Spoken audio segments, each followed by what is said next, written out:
Je suis dans les Pyrénées, et cette fois, c'est un animal un peu spécial qui m'intéresse, car il y a encore pas si longtemps, il avait totalement disparu de France.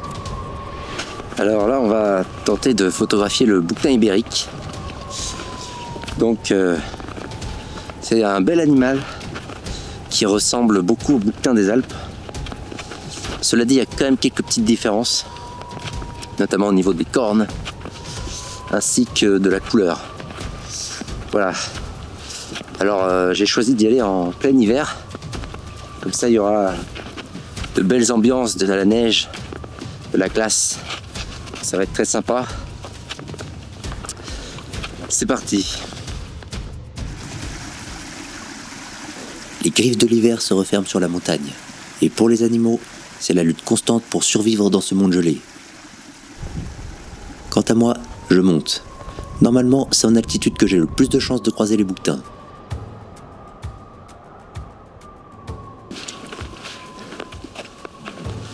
Alors, ce qui est intéressant à savoir avec le bouquetin ibérique, c'est que exactement comme son cousin, le bouquetin des Alpes, c'est un animal qui n'est pas très craintif. Ça, évidemment, ça m'arrange bien. Cela dit, je ne vais pas aller vers lui, c'est plutôt lui qui va venir à moi. C'est-à-dire que je vais me placer sur des trajectoires où il est supposé passer, évidemment, hein, puisque je ne peux pas non plus prédire exactement. Mais voilà, ça va être un jeu de placement pour avoir de la proximité. En tout cas, ça c'est le plan.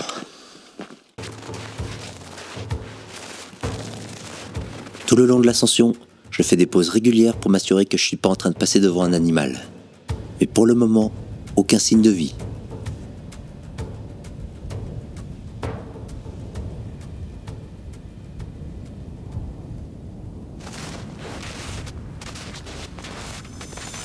Plus haut, j'arrive à une sorte de col. Et là, c'est pas la même chose. Je croise enfin mon premier animal. Un bouquetin solitaire fait son apparition. Il profite d'un rayon de soleil entre les nuages.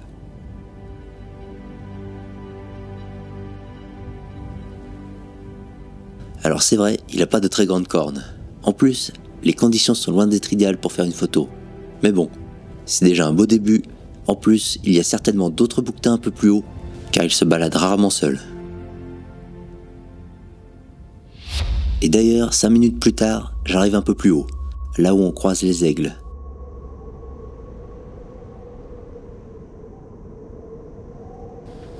Cette fois, c'est au sol qu'il y a pas mal de choses à regarder. Ça, c'est l'un des grands avantages de la neige. Au sol, des empreintes un peu partout. Et visiblement, il y a beaucoup de passages dans le coin.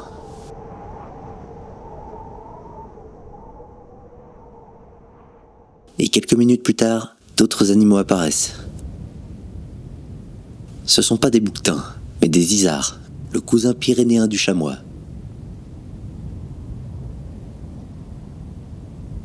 C'est peut-être pas l'animal que je recherche, mais c'est toujours sympa d'être entouré de la faune du coin. Par contre, ils sont méfiants et préfèrent rester à bonne distance. Mais alors que je regardais les isards, d'autres silhouettes se mettent à bouger sur les flancs de la montagne. Un groupe de bouquetins, et avec un grand mâle qui plus est. Typiquement l'animal que je suis venu photographier.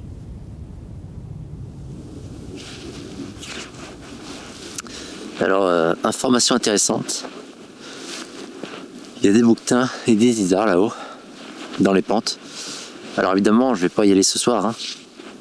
Ils sont beaucoup trop loin. Mais voilà, ça c'est intéressant parce que, en général, quand on voit un animal dès le début, on a de grandes chances de le revoir mieux les fois suivantes. Donc, très bon signe. Enfin, ça, c'est ma théorie. Mais bon, pour une première journée, on peut dire que ça s'est bien passé. J'ai fini par trouver plusieurs bouquetins, dont un avec de superbes cornes.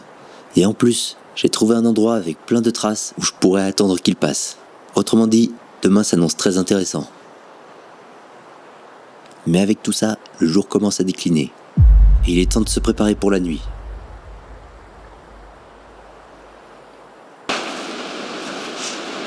Bon voilà, la tente est montée. Alors bon, je me suis mis loin de toute trace de bouquetin, même de toute trace d'animal. En fait, ça va éviter un dérangement le lendemain ou quelque chose comme ça. Voilà, là, au moins, on est assez loin. Il n'y a aucun risque. Voilà, maintenant, c'est le moment de dormir. Alors là, il fait très très beau.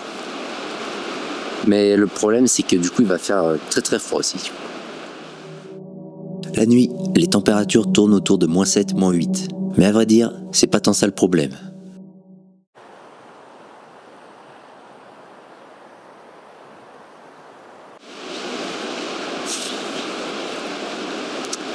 Bon, j'ai vraiment pas très bien dormi. Il y a eu beaucoup de vent. Chose à laquelle je ne m'attendais pas, je dois dire. Donc bon, je vais pas être à fond aujourd'hui. Voilà. Bon, heureusement, c'est de l'attente, c'est de l'affût.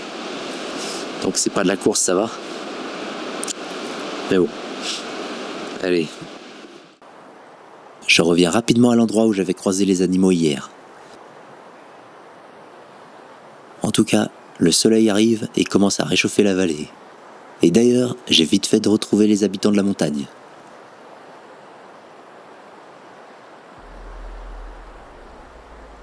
Ici, un isard pour un bain de soleil. Et un peu en dessous, je retrouve le groupe de bouquetins. Ils sont descendus des hauteurs durant la nuit, et d'ailleurs, le grand mâle est là lui aussi.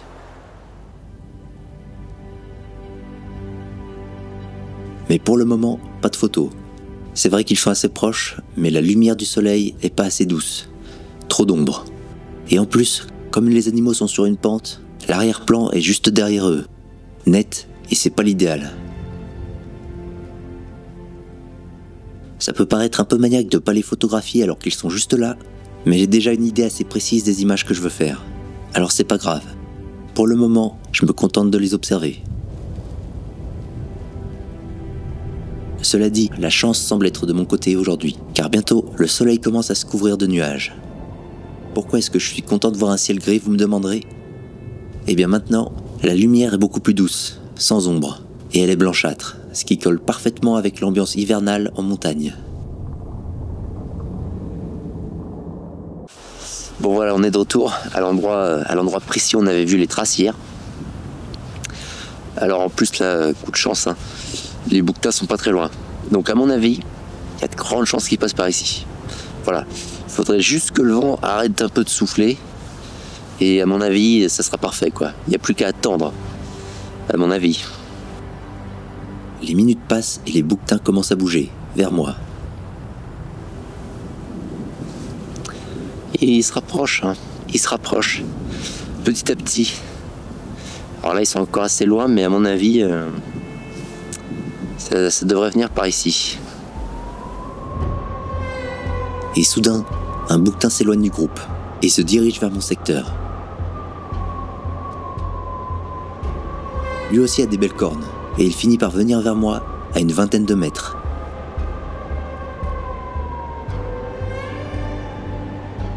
J'ai que quelques secondes, mais ça y est, j'arrive enfin à faire ma première photo de l'aventure.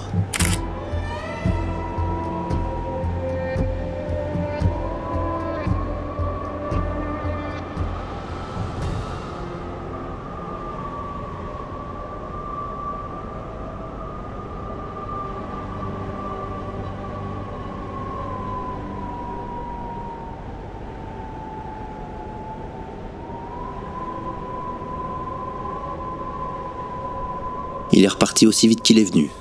Mais pour moi, la journée ne faisait que commencer. Cette fois, c'est encore plus sérieux. Le reste du groupe se dirige vers moi, y compris le grand bouquetin. Bon ok, là ça y est, on arrive à l'instant critique. Donc là ils sont pas très loin et ils s'approchent. Donc là c'est parti, hein. C'est parti pour la photo. Les jeunes sont maintenant à une dizaine de mètres, mais celui avec de grandes cornes est caché dans la bruyère. Et pour le moment, c'est encore impossible de faire des photos. Lorsqu'on cherche à photographier des animaux avec des cornes, on espère toujours avoir celui qui a vraiment des très grandes cornes. Et là justement, il y en a deux qui sont très beaux, donc je suis servi. Les animaux commencent à s'aventurer sur une paroi rocheuse, montrant leur grand talent de grimpeur.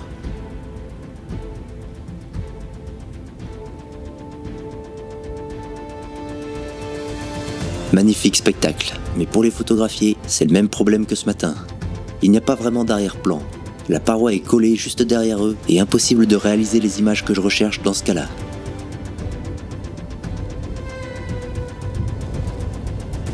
Mais quelques minutes plus tard, une opportunité s'offre à moi. Ça y est, les bouquetins arrivent au sommet et se détachent sur un arrière-plan flou, exactement comme je l'espérais.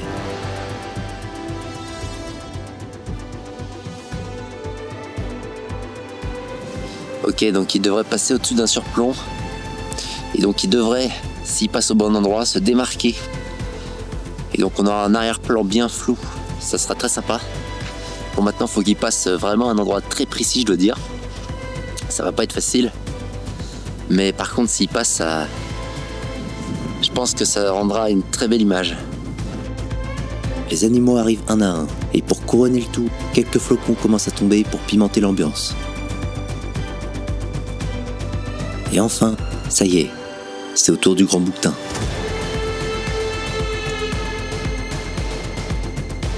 Il regarde de l'autre côté. Je suis prêt à déclencher dès l'instant où il se tournera vers moi.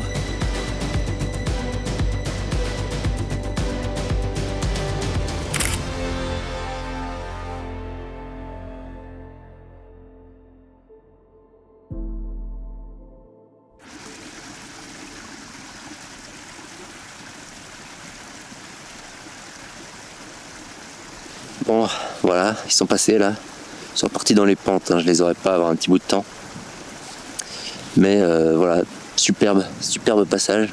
En plus, ils sont pas craintifs du tout, hein, donc on peut les avoir de très près. Donc parfait.